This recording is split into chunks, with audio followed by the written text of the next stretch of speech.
En esta videoclase vamos a abordar métodos alternativos para la solución de problemas de optimización que se conocen como metaheurísticas.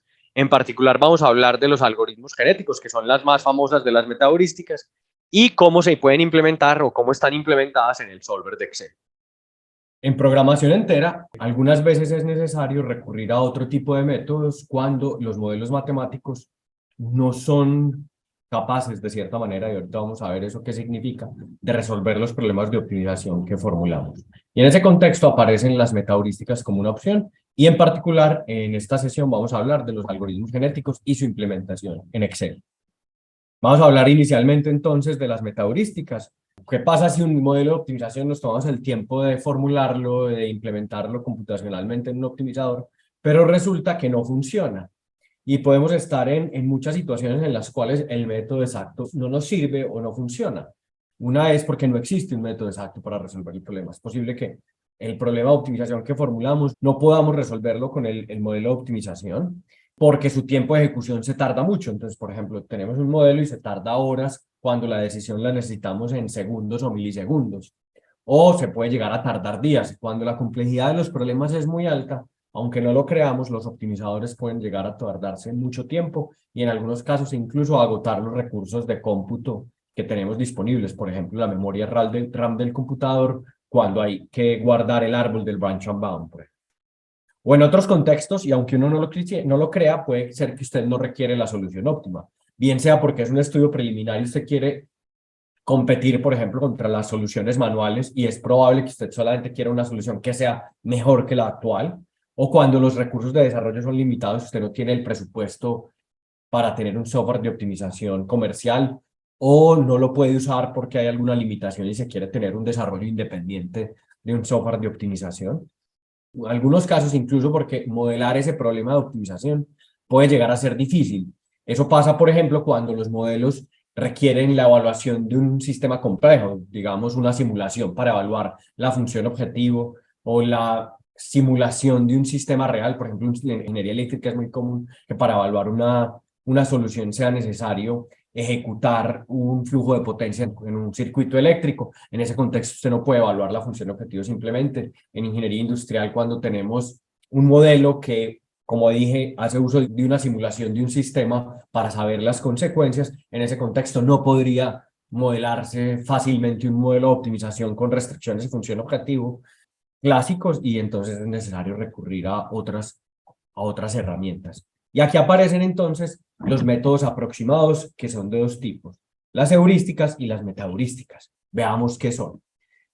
Una heurística es un procedimiento que nos ayuda a resolver un problema de optimización.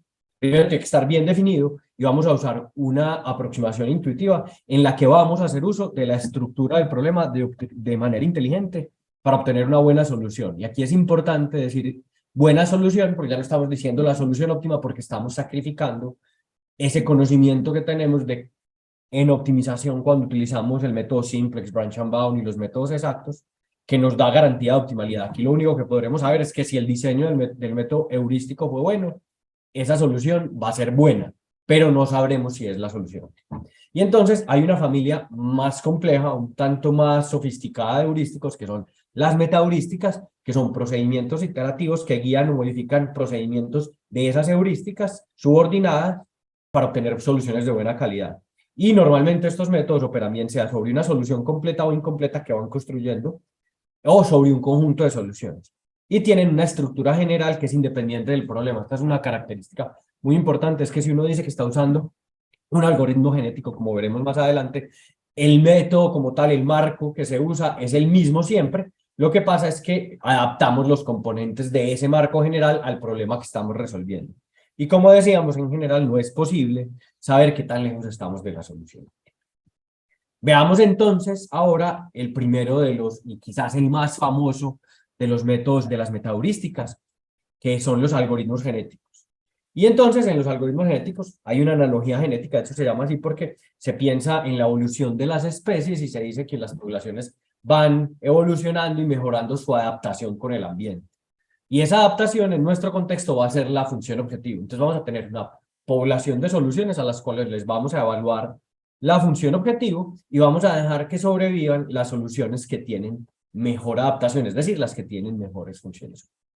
Entonces, evaluamos este conjunto de soluciones y dejamos que sobrevivan aquellas que tienen mejor adaptación, en este caso las que no tienen una X, estas que tienen X fueron descartadas porque no son muy buenas.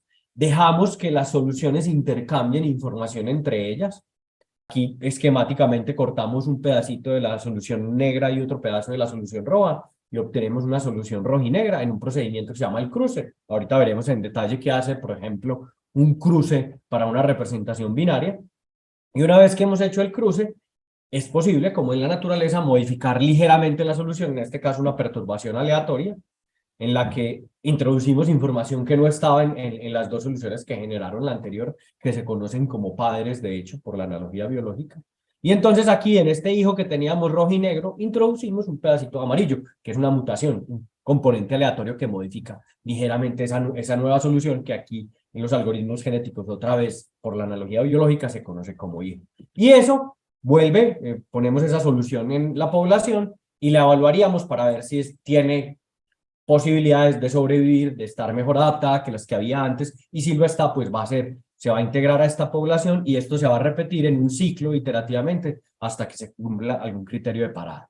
Esos son los algoritmos genéticos a grosso modo. Si los vemos en un pseudocódigo, tenemos una población en una iteración T y padres e hijos, la población de padres es PT, la población de hijos es ST, y este es el índice de generación a las iteraciones aquí otra vez por la analogía biológica, se les dice generaciones, y vamos a correr este algoritmo por un máximo de generaciones. Entonces, generamos una solución inicial, una población inicial y la evaluamos, mientras que no se llegue al número de generaciones que queremos ejecutar nuestro algoritmo genético, vamos a repetir este ciclo en el que cruzamos, a eso se llama cruzar las soluciones padres para generar las soluciones hijo. Tenemos la población de soluciones hijo, a esas soluciones las mutamos y las evaluamos, y entre los padres y los hijos, con algún criterio de selección que puede variar dependiendo del método, seleccionamos los padres de la siguiente generación. Y actualizamos el contador de generaciones y esto lo repetimos, como lo digo, por T mayúscula iteraciones. Pueden ser en algunos casos miles de iteraciones y las poblaciones pueden llegar a ser de cientos de soluciones. Entonces esto es un método que opera sobre un conjunto de soluciones. Y aquí tenemos un diseño de un algoritmo genético general. Aquí no hemos dicho qué problema estamos resolviendo. Ahora veamos un ejemplo en el que estamos resolviendo este problema en el que queremos seleccionar unos proyectos con un presupuesto máximo de 100. Entonces tenemos un presupuesto máximo de 100 y queremos escoger los proyectos que maximizan el retorno de esos proyectos seleccionados, garantizando que no excedemos esas 100 unidades de presupuesto que tenemos y seleccionando no un proyecto. En este contexto, una solución se puede representar de manera binaria. Esto se puede formular como un problema de optimización. De hecho, yo los invito a que lo formulen. Esto es lo que se conoce como un abstract problem. Y veamos cómo se representarían y cruzarían las soluciones. Entonces, digamos que este es el padre 1 y el padre 1 selecciona entonces el proyecto A, el proyecto H, el proyecto I y el proyecto K.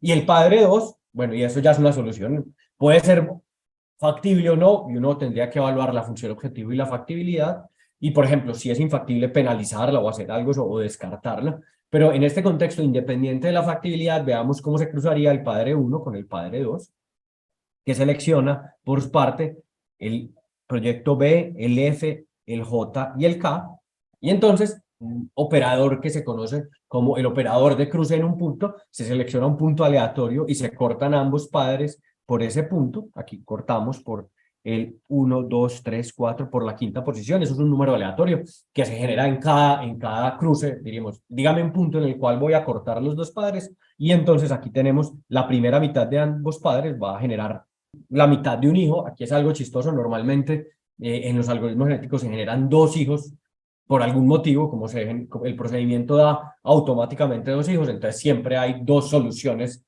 a partir de dos soluciones en la mayoría de los casos.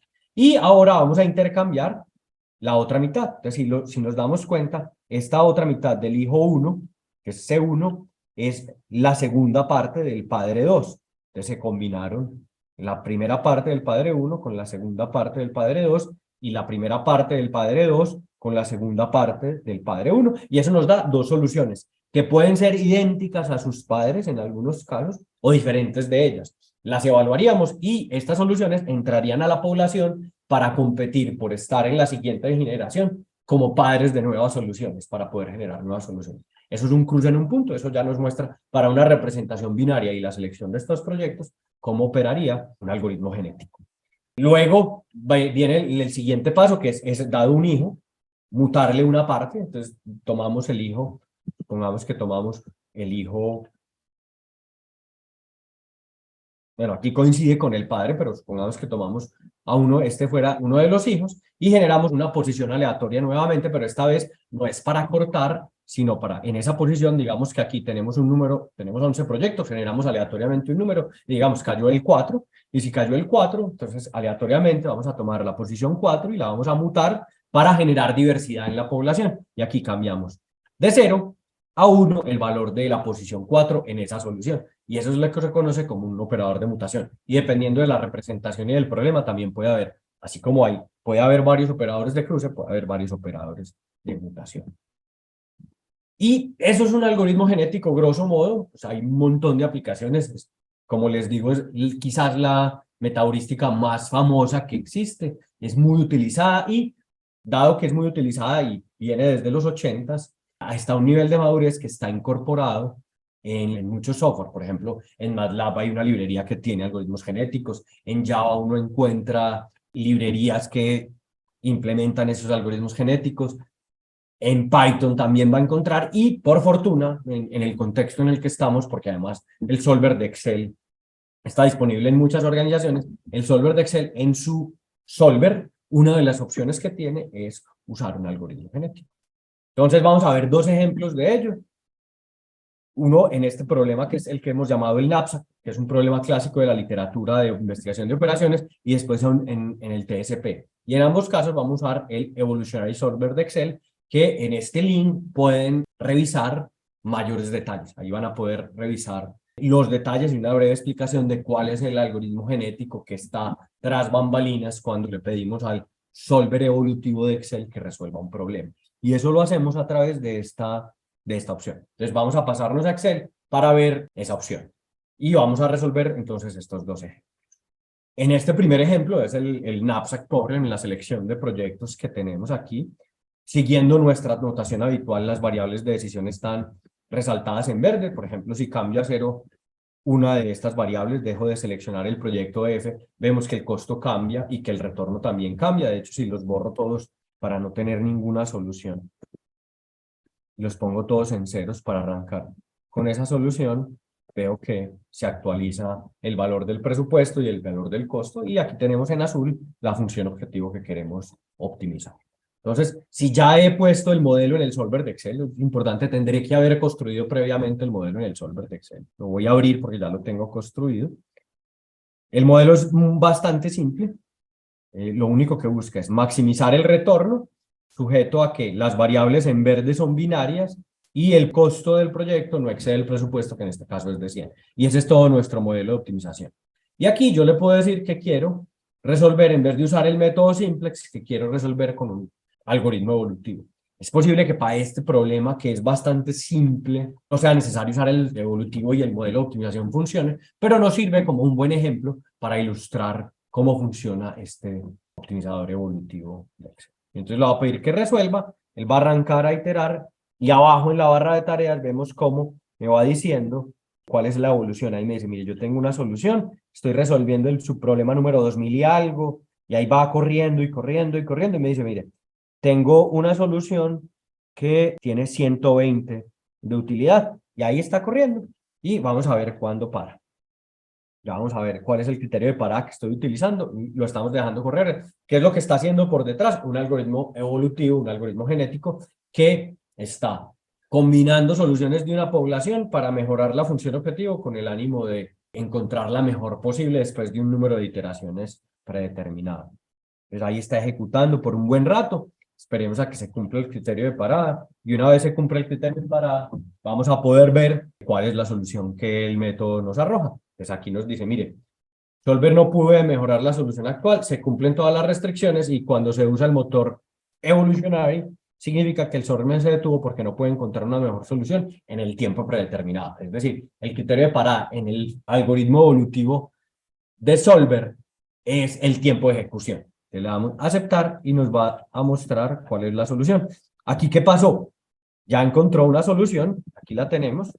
Nos dice, mire, la solución que elige los proyectos E, F, G, H, J y K, nos da con un costo de 99 un retorno de 120. Y eso ejecutó el algoritmo evolutivo por un buen rato. Veamos que el algoritmo evolutivo tiene algunos parámetros que nos permiten controlarlo. Ahorita vamos en opciones. Si le damos evolucionar y nos va a preguntar, mire, ¿cuánto? El tamaño de la población es 100, el valor inicial de aleatorización es 0, ¿cuál es la tasa de mutación que se opera? Es decir, cada individuo con qué tasa de mutación se modifica. La convergencia es para si la diferencia en la función objetivo es muy pequeña. Si es de menos de ese valor, se va a pensar que ya es igual a la otra para poder parar y decir, vea, ya no he logrado mejorar la función objetivo. Y el tiempo máximo sin mejora son 30 segundos. Y ahí está. Vamos a ponerle una tasa de mutación más alta. Vamos a ponerle una tasa de mutación de 0.1, por ejemplo. Que significa que cuando se va a mutar un individuo, es más probable que se mute. Y vamos a ver qué pasa si volvemos a lanzar nuestro algoritmo. Acabo de cambiar, voy a poner nuevamente en 0 las variables para no hacer trampa y arrancar de una solución que ya obtuvimos y le digo, mire, con el evolutivo vuelva y resuelva, pero ahora tengo una tasa de mutación un tanto más alta. Es importante notar que estos métodos son aleatorizados y como son aleatorizados, cada vez que le ejecute es probable que me dé soluciones diferentes. Entonces, en esta segunda ejecución es probable que yo obtenga una solución que sea diferente de la que obtuve en la ejecución anterior. Entonces, vamos a esperar. Aquí me dice, mire, yo tengo una solución, llevo 6.000 evaluaciones y ahí está. Vamos a ver.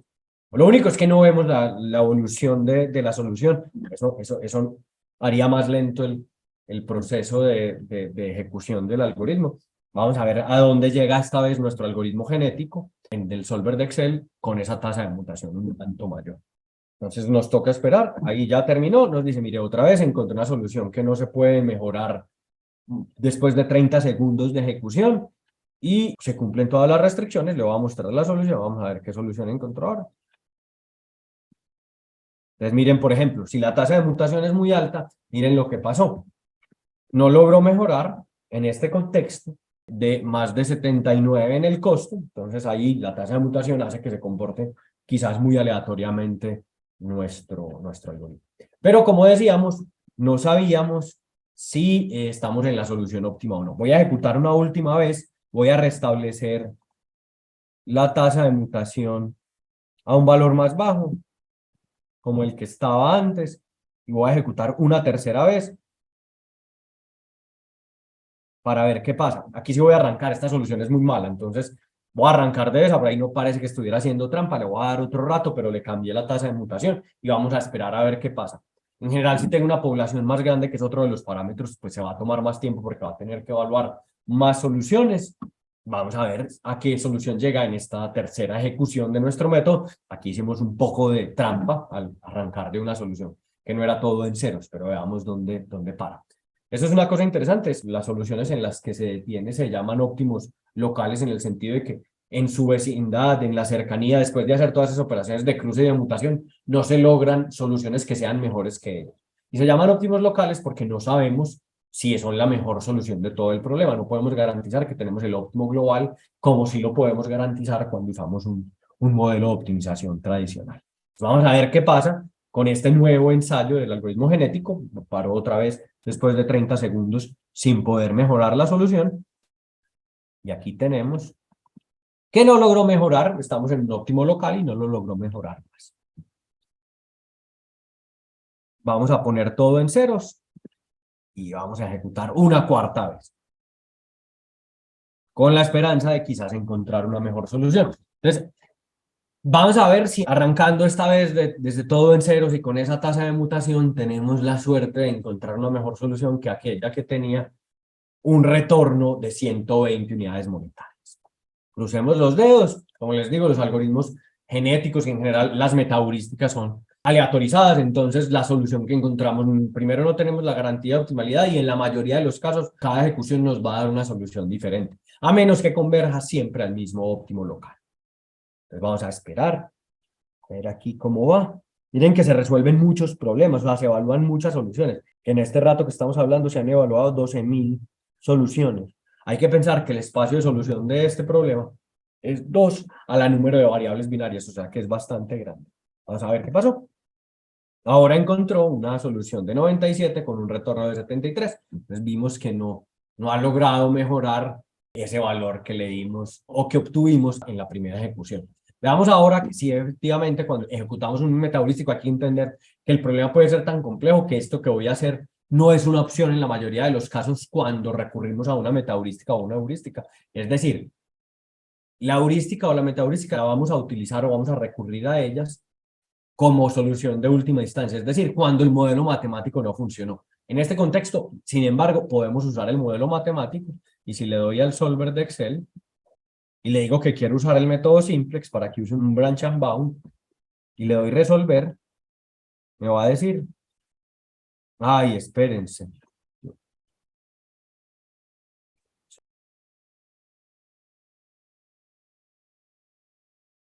Hay algo raro porque tengo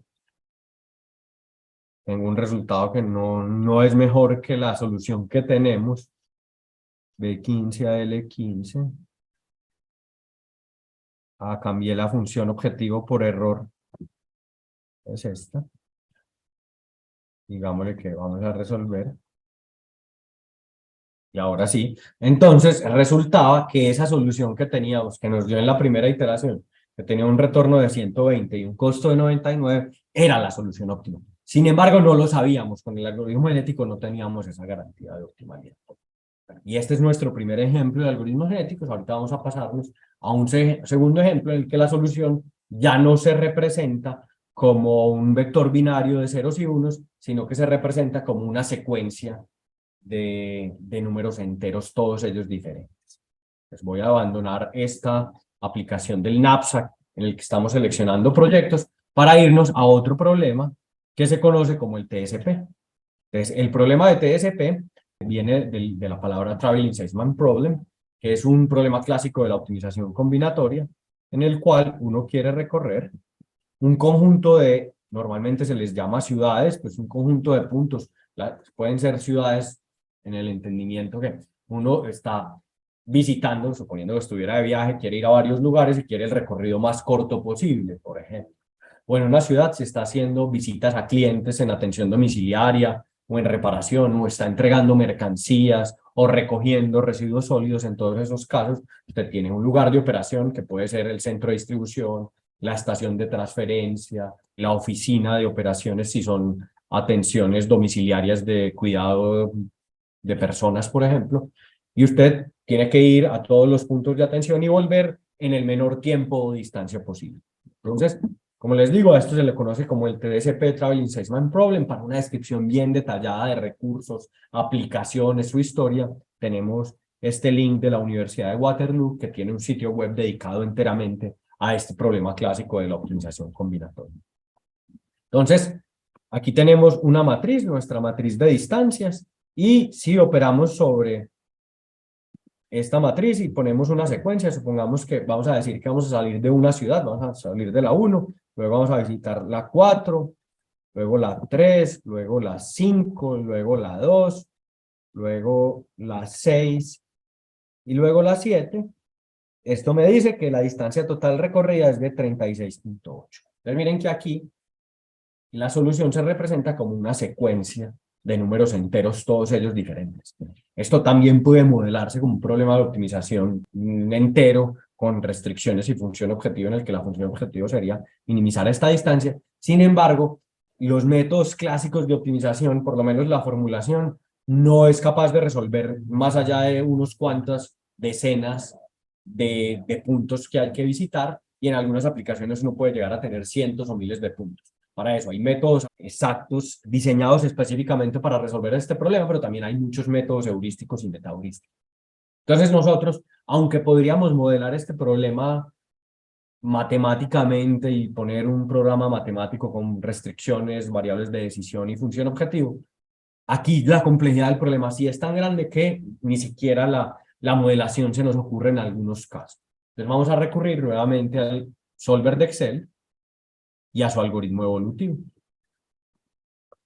Entonces, miren que aquí lo que dije fue, vamos a escribir unas restricciones que no hemos visto quizás en el contexto de este curso y es, vamos a decir, todas las variables de decisión tienen que ser menores o iguales que 7 porque tengo 7 puntos que visitar y enteras. Pero hay una restricción que es algo rara que dice todos diferentes. ¿Qué significa todo diferentes? Efectivamente que son una secuencia, que ninguno es igual al otro. Escribir eso matemáticamente con una formulación y restricciones se puede hacer, pero es bastante truculento. En algunos de los ejercicios del curso se aborda esa de todos diferentes, pero es de verdad muy truculento.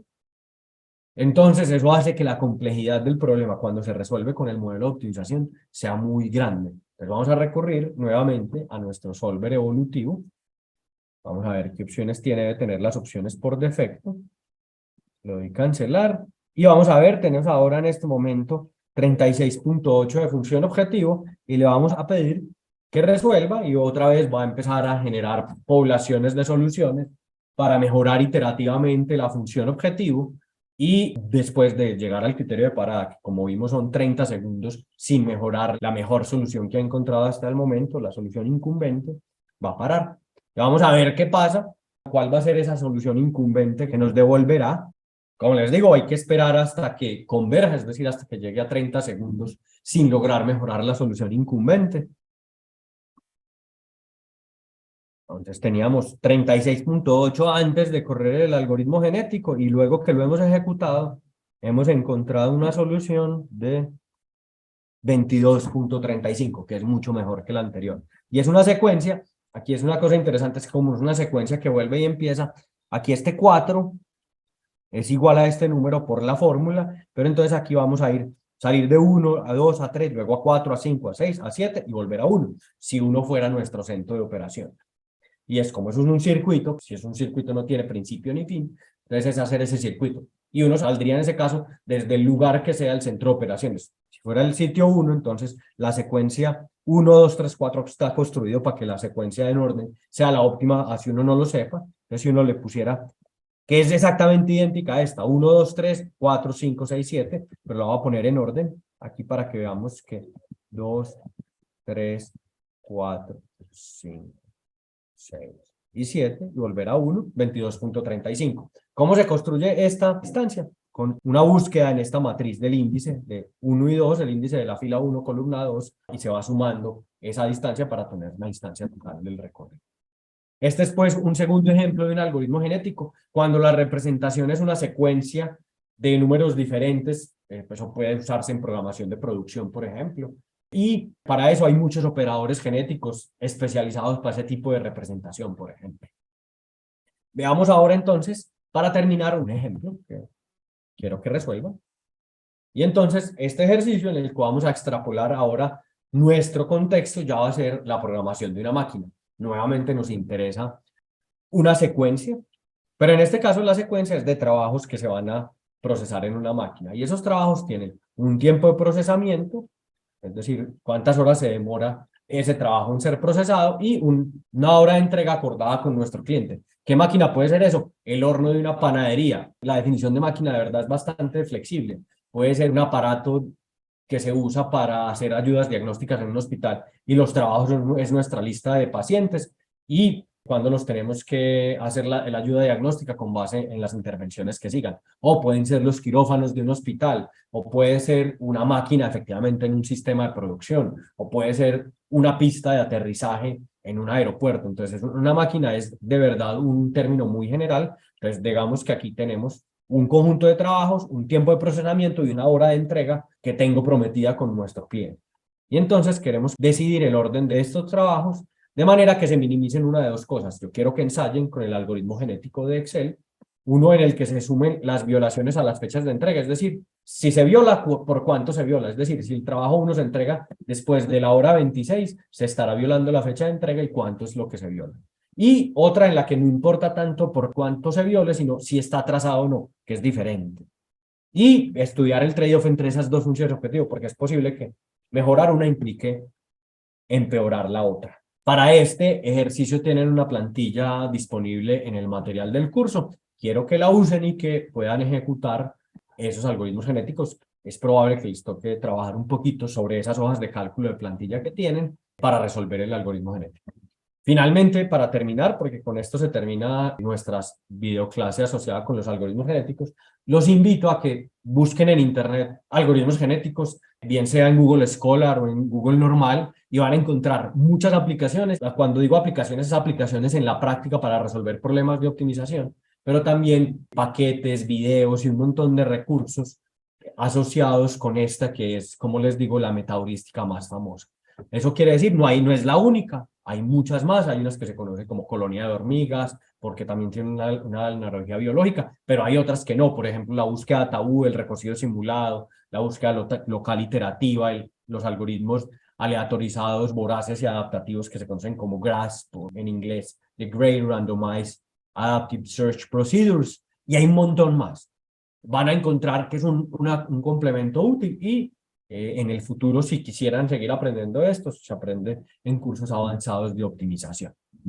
No es más, los invito a experimentar con los algoritmos genéticos en este ejercicio y a considerarlos como una opción cuando los modelos matemáticos no sean la salida para resolver el problema de optimización que tenemos ahora.